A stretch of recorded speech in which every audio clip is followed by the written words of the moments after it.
Hola, me da mucho gusto tener un nuevo encuentro con ustedes, me agrada. Quiero hablarles de un tema que para mí es sumamente importante. No cabe duda que somos lo que pensamos, lo que hablamos, lo que actuamos. Somos, si queremos, profundamente humanos, infinitamente espirituales. Y esto, en gran parte, es la educación, la formación que nosotros tengamos, tanto en el aspecto humano como espiritual. Hay grandes profesionistas. De hecho, los sacerdotes somos grandes profesionistas. Tenemos, aparte de los estudios sacerdotales, muchos tenemos 2, 3 carreras con grandes conocimientos. Pero ¿de qué nos servirían estas si no tuviésemos una profunda preparación espiritual? Y sobre todo si nuestra mirada, nuestra mente, nuestro corazón no se orientara, no se dirigiera a estos santos que nos han dado un gran ejemplo, que nos han legado una herencia extraordinariamente viva y maravillosa. Por eso quiero hablarles de algunos santos que son objeto de mi profunda devoción, que de alguna forma han inspirado mi pensamiento, mi palabra, en alguna forma han influido en mí para ser lo que soy en este momento. Grandes santos en la historia de la humanidad, grandes santos en el transcurso de la historia de la Iglesia. Pero también quiero decir que aunque no mencione otros tantos santos, no significa que no los conozca o que no les tenga devoción, que no conozca o que no tenga conocimiento de ellos. Por ejemplo, no hablaría de San Judas Tadeo, sin embargo, lo tengo profundamente arraigado en mi vida y en mi corazón, y de otros tantos que cualquiera que ustedes me puedan mencionar. Por lo que voy a empezar hablando del apóstol San Pedro. San Pedro, apóstol y mártir. Como la primera iglesia que me tocó muy joven como sacerdote fue la parroquia de San Pedro Apóstol allá por Atzompa, Tecámac, Estado de México, y duré 15 años, entonces me enamoré profundamente del apóstol San Pedro. Constantemente un servidor se identificaba con él, como yo lo identifico con una inmensa mayoría de ustedes.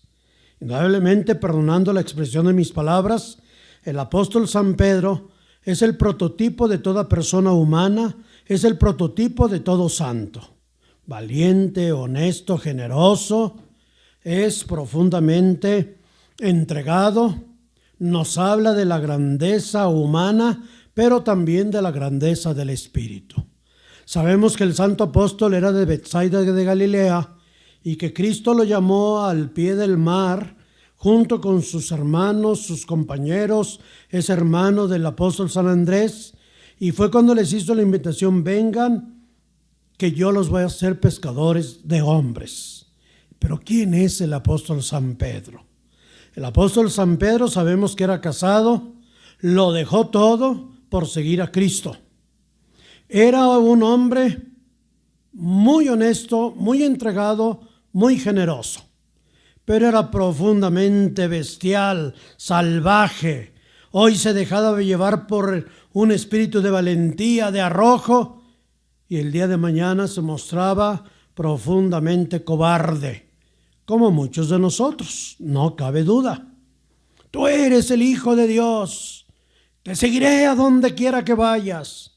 Y al día siguiente o en el momento le decía: maestro, no conviene que vayas a tal parte, a Jerusalén, etcétera, te van a matar. Y le tenía miedo a la muerte. No, maestro, yo creeré firmemente en ti. Y al momento Cristo le profetiza: me vas a negar 3 veces. Por eso ese es el gran prototipo de toda santidad. Yo me he entregado al apóstol San Pedro, lo invoco mucho. Sabemos que es uno de los primeros santos de la iglesia, como todos los apóstoles, como San Esteban, San Sebastián, etcétera, que llegaron al martirio, derramaron su sangre como la de Cristo para dar un supremo testimonio de fe, de amor, de confianza en lo que Cristo nos dejó y en lo que ellos fueron capaces de hacer y realizar para dejarnos ese legado, esa herencia de lo que nosotros debemos de ser también en la iglesia.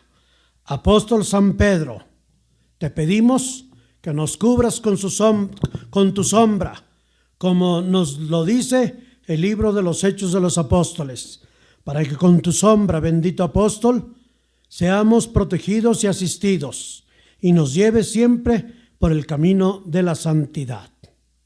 El segundo santo del que quiero hablar, un santo muy simpático.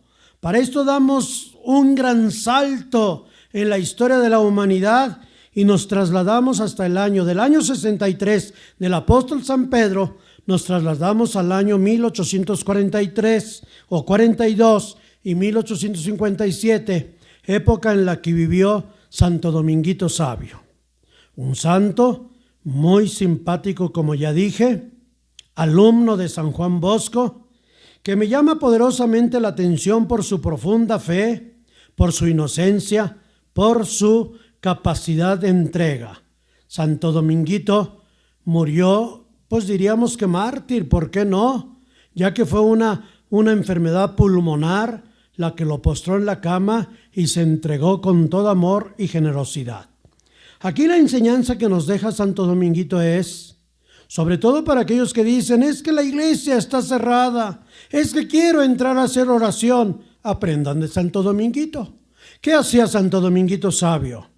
Cuando veía las iglesias cerradas, se ponía de rodillas en las aceras, en las banquetas.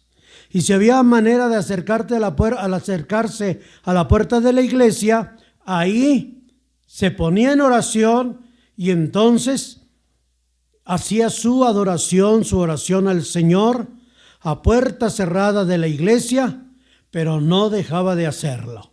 Qué gran ejemplo nos has dejado, oh Santo Dominguito Sabio.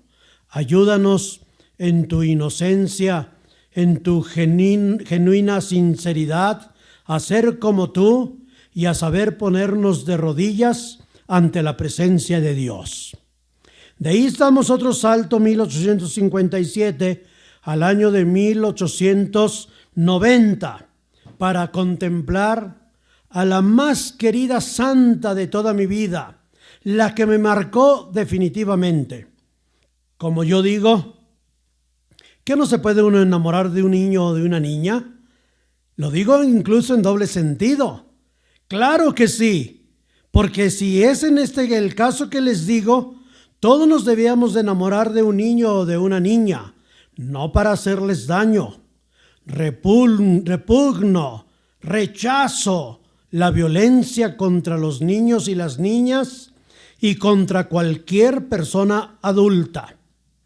Ahora en este tiempo tan feo, porque nos ha tocado vivir un tiempo muy feo, en el que incluso algunas organizaciones, políticos, algunas corrientes ideológicas quieren pugnar no solo por la liberación sexual, sino lo que es peor, por la aprobación legítima de la pederastia. Se levanta Santa María Goretti como Dominguito Sabio, aunque él no recibió ningún abuso. Santa María Goretti va a sufrir una dolorosa agresión a los 11 años. Una muy pequeña niña, pero bien sabía que era lo que quería su agresor Alejandro. Era un joven italiano que vivía con ellos, no propiamente en la casa de María, sino lo que pasa es que compartían la cocina en común las casas que estaban alrededor. De hecho, precisamente la saca de la casa de Santa María Goretti y la jala a la cocina, porque sabía que en cualquier momento alguien, su madre, podría entrar a la casa donde ella pues podría con mayor libertad hacerlo. Y ahí en la cocina cierra la puerta y trata de agredirla, una agresión no consumada, porque mi pequeña niña, mi hermosísima niña, mi niña enamorada, Marietina, que es el diminutivo de María en italiano, le dice, no, Alejandro, Esto es pecado, le disgusta a Jesús, como hoy en día.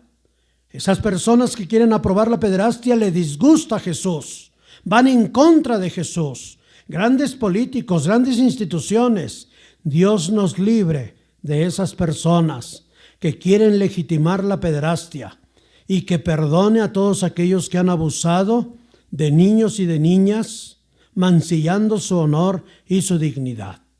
Pues Marietina, mi niña hermosa, le decía a Alejandro: no, Alejandro, no me hagas esto. Esto causó la ira de Alejandro. Lo que hizo que Alejandro sacara un cuchillo, como todo buen campesino, lo traía a su cintura, y entonces la empieza a agredir. A María Goretti, que la había amordazado, ella logra quitarse la mordaza y empieza a gritar, gritos que fueron escuchados por todos los campesinos que trabajaban alrededor de sus casas, de estas casas en común, y van inmediatamente para saber qué era lo que estaba pasando. A él lo apresan, lo entregan a la policía y ella es llevada directamente al hospital.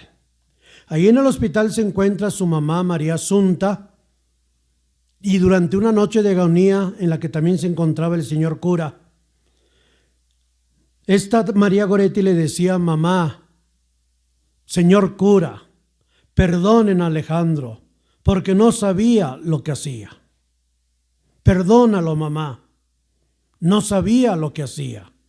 ¿Cómo no iba a saber Alejandro lo que hacía? Si Santa María Goretti se encargó de decirle: esto le disgusta a Jesús, no lo hagas. Así que sabía muy bien que eso le disgustaba a Jesús.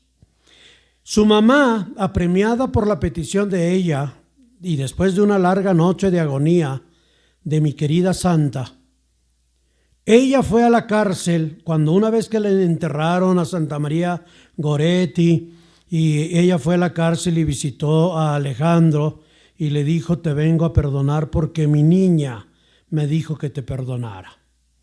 Obvio es que Alejandro se burló. La conversión de Alejandro no pasó, sino sucedió hasta años después.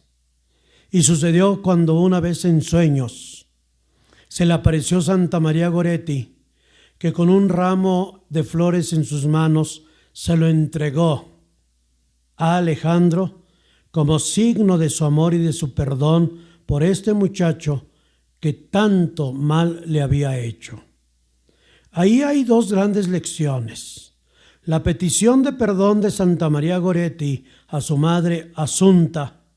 Su papá Luigi Goretti ya había muerto, por eso la mamá se tenía que hacer cargo del trabajo del campo para alimentar a su familia.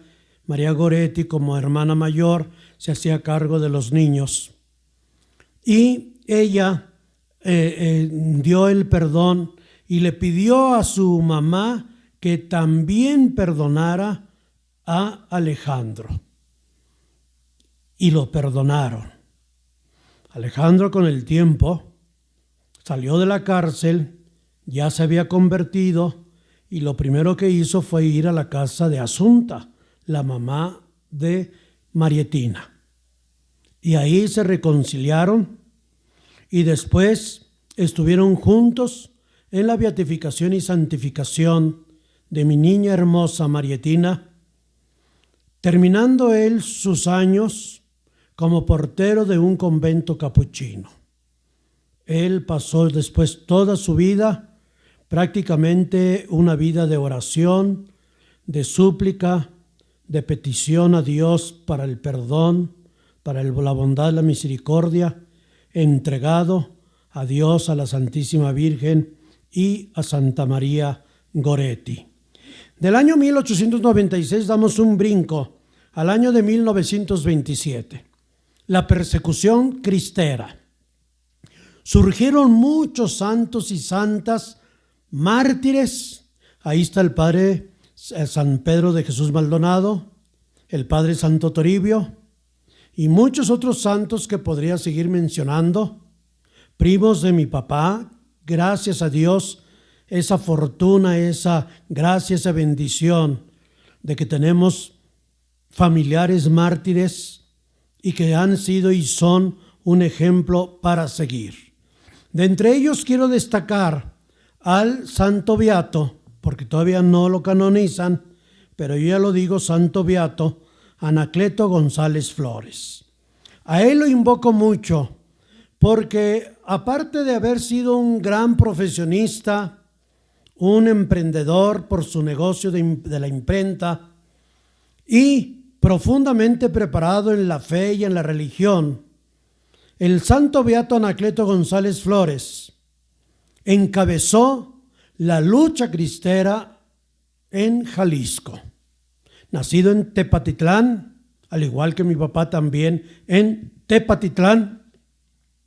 De ahí él se levantó después de haber estado en el seminario, se salió, se casó, se graduó como licenciado, en fin, se puso al frente de la Acción Católica. Hoy es invocado como patrono de la Acción Católica. Nuestro santo beato, y no solamente por ser familiar mío estoy hablando de él, sino porque nos da una lección invaluable de fe y de perdón. Cuando lo estaban torturando a mi santo tío, el beato Anacleto, le dijo a su verdugo: ante el juez que yo voy a comparecer hoy, también usted va a comparecer. Y entonces le prometo que en mí tendrá un abogado. Y como que el beato Anacleto era abogado en la tierra y se consumó su vida como mártir de la iglesia. En esta persecución cristera tan cruel del gobierno mexicano de Plutarco Elías Calles, época que nunca será olvidada y que muchas veces, como ahora, estamos amenazados en volver a entrar otra vez a tiempos llenos de aciago, de oscuridad, de persecución en contra de nuestra fe. Santo beato Anacleto González Flores, te queremos y te invocamos, no solo como patrón de la Acción Católica, sino de todos aquellos que mueren, para que si tú le prometiste la asistencia jurídica a quien te estaba atormentando, también abogues ante el trono de la misericordia como buen abogado, como mártir de la iglesia, de todos y de cada uno de nosotros, de los que nos van precediendo en el signo de la fe y duermen ya el sueño de la paz, y los que vamos detrás de ellos. Mi tío falleció el 1 de abril de 1927. Fue perseguido cruelmente y por órdenes de Plutarco Elías Calles como el cabecilla principal de la guerra cristera, cuando no mató a ningún soldado, ni a ninguna otra persona. Es una época en la que surgen muchos mártires, como ya lo dije, y de ahí que viene otro mártir, sobre todo ya cuando había muerto mi santo tío, San Joselito Sánchez del Río, que al igual como los jovencitos de los que he hablado y de los dos siguientes que voy a hablar, San Joselito nos da grandes muestras de honor, de valentía, de arrojo, de fortaleza en la fe.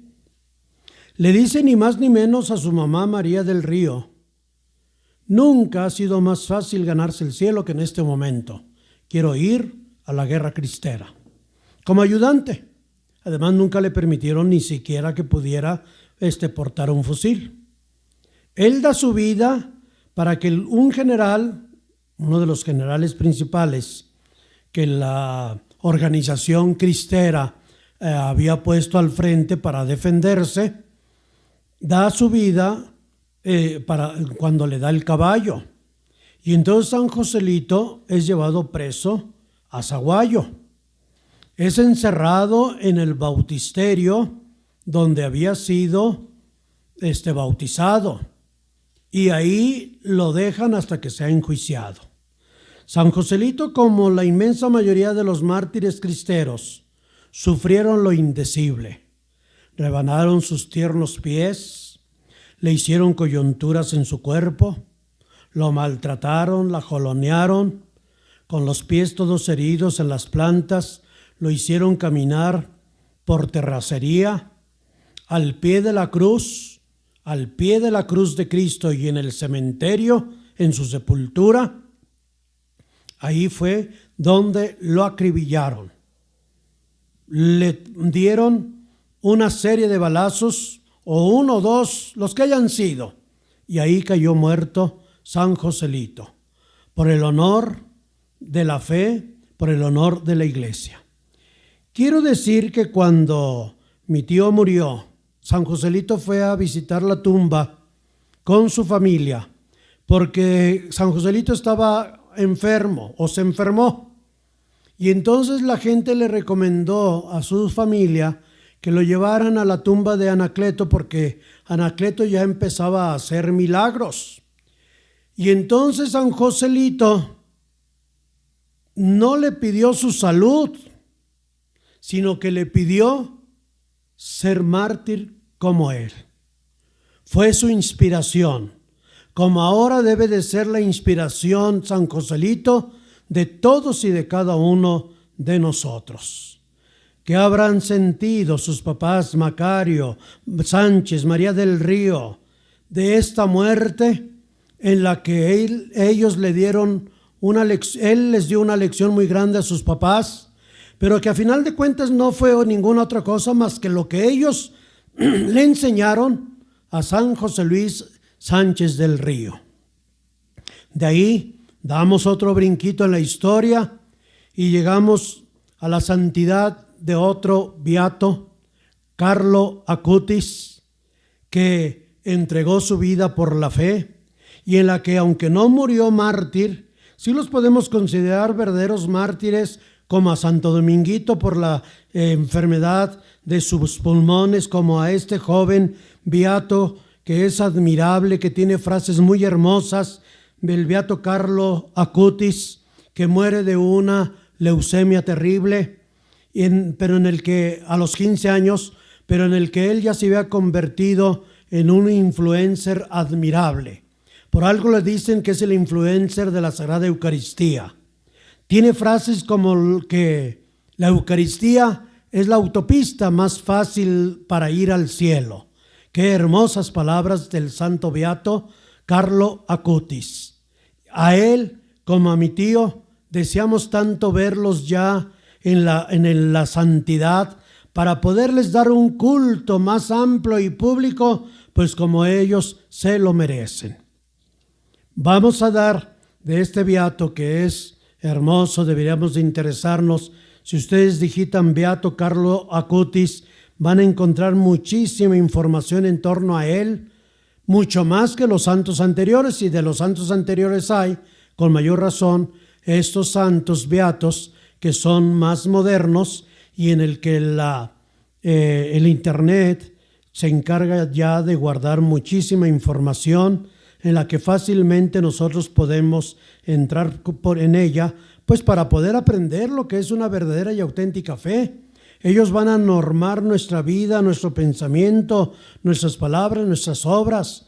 Su generosidad, su humildad son extraordinarias. El beato Carlos Acutis era un hombre extraordinario, era un joven muy sencillo, pero muy listo. Un hombre que supo entregarse a Jesús Eucaristía.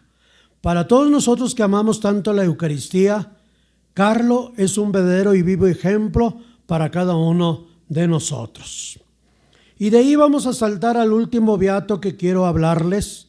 Es un beato español, catalán, Joan Roig, mártir también de la persecución de la iglesia en España, allá por los años 1917-1936, en que este joven, porque es un joven, nos da esa muestra de fe, ese ejemplo, esa entrega, esa generosidad. ¿Saben cómo se le titula? Y con eso decimos todo del beato Joan Roig. Le decían el revolucionario de la caridad.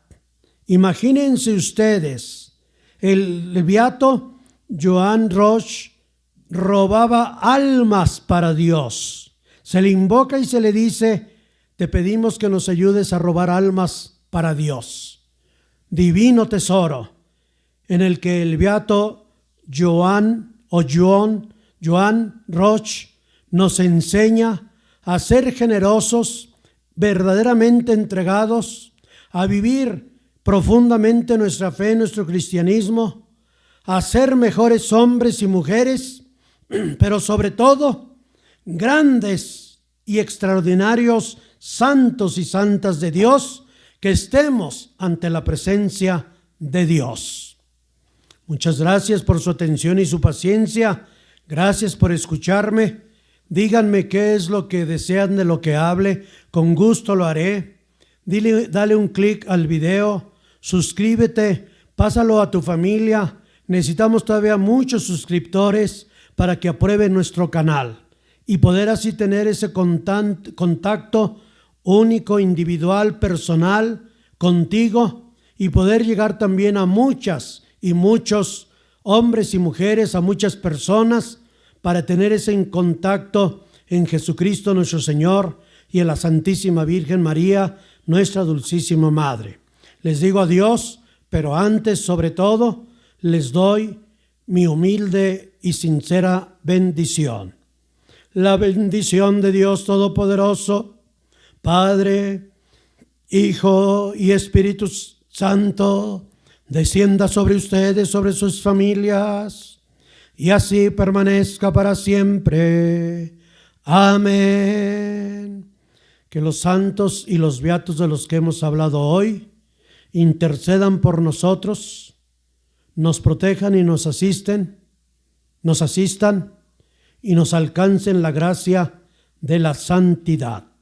Ave María Purísima, sin pecado concebida. Que Dios los bendiga.